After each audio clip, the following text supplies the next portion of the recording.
right. Well, I don't do a lot of EDC videos. Maybe I should, maybe I shouldn't. Let me know in the comments if that's something that you'd like to know. But one thing that I'd like to do today is talk about my ankle first aid kit. This is an IFAK kit that I have been carrying, for maybe 2 years or so in this configuration. And I really like it. I really like the ankle carry. It's very convenient.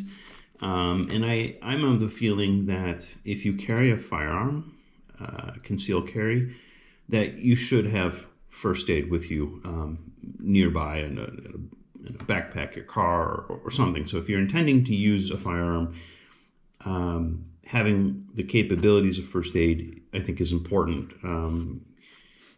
for yourself, of course, but for the person that you may have shot, and of course any of the bystanders that may have gotten hit in a gunfight of some kind. Hopefully none of that ever happens, and this is never to be used. So just like any other first aid kit, you hope to never have to use it, but it's sure nice to have when you need it. So aside from just first aid, I've added a few other things in here with the same kind of concept, the idea of first aid, that sometimes it's nice to have some tools with you should you need them. And what better way to carry those tools than in the ankle carrier. So without further ado, let's jump in, and I'll just kind of talk a little bit about each item that I have packed inside here as I unpack it. So the kit itself is from North American Rescue. Fantastic company, great product, great products altogether. This is very comfortable.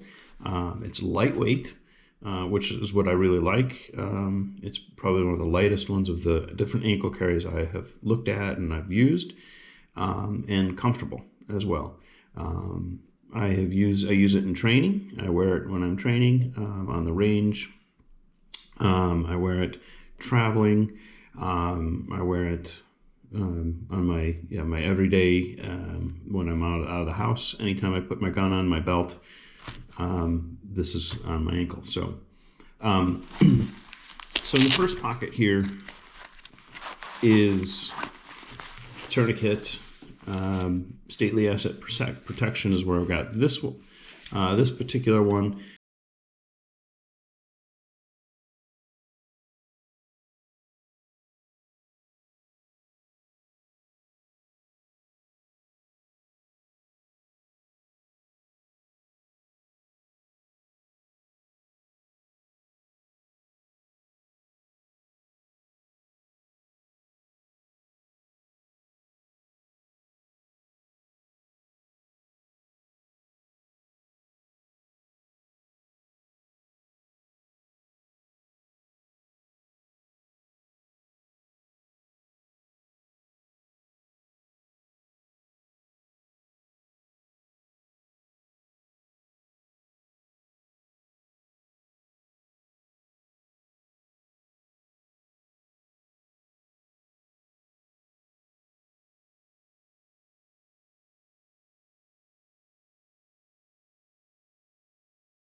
on a patient, it is actually a G10 stabbing device, or a protective device, and this is a great alternative to a tactical pen or the zebra pen.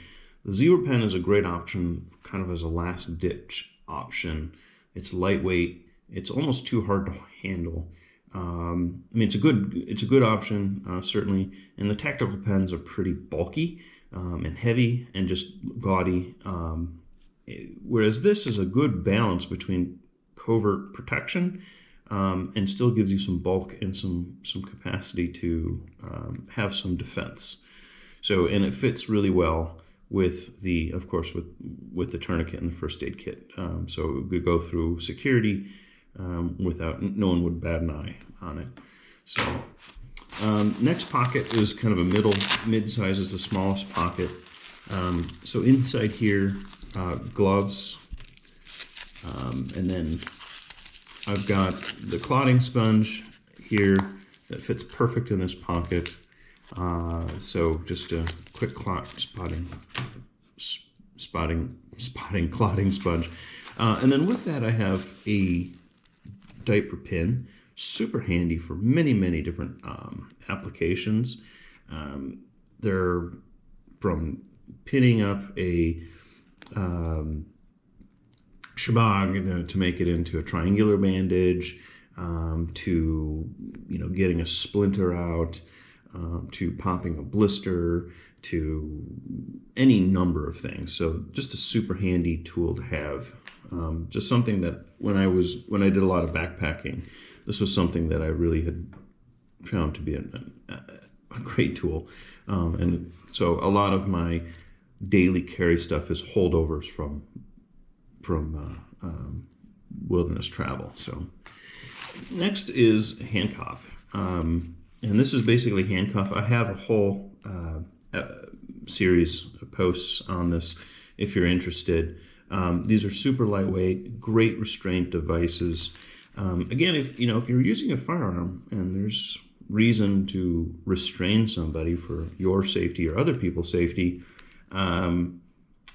then yeah, certainly having an option to do that is way better. And this, than kind of scrounging around for duct tape or rope that you might have around or whatever. So Handcuffs, super cheap, lightweight, very useful. I don't want the video to go too long, but I will say that it was in Sydney, Australia, where a knife attack had happened while I was there, and citizens were able to subdue this guy, and they used a chair to kind of pin him down until the police came. Should someone have a restraining device like this, we could have been able to hold him down and keep this situation a lot safer for other people around. So Handcuff, again, lightweight, virtually inescapable, and kind of give you that peace of mind, and also just better than zip ties, for sure. The other aspect, or that other thing I suggest, or why I would carry this, or when I carry this, I guess, is on airplanes. If you needed to subdue somebody and restrain them, having that option on hand, I think, is important.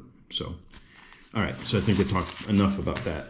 And then the next pocket, this is a big fat pocket here, and this is just an Israeli bandage.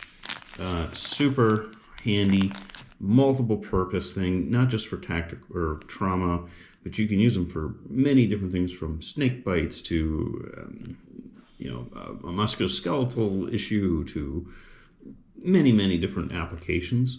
So I really think these are very nice to have multi-purpose. This is the smaller 4-inch version, and then in my backpack I carry a 6-inch actually. So what came out with it? Cash. Nothing better than cold hard cash.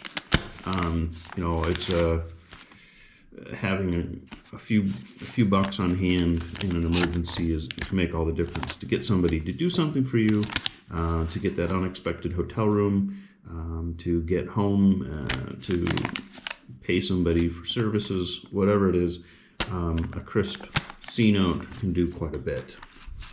And then lastly, and I'll do a video on this specifically, is a GoTube, kind of a simple E&E kit. So that's my ankle kit. If you've got any questions or suggestions, something to add to this, let me know. But again, it kind of covers bases for a lot of different applications.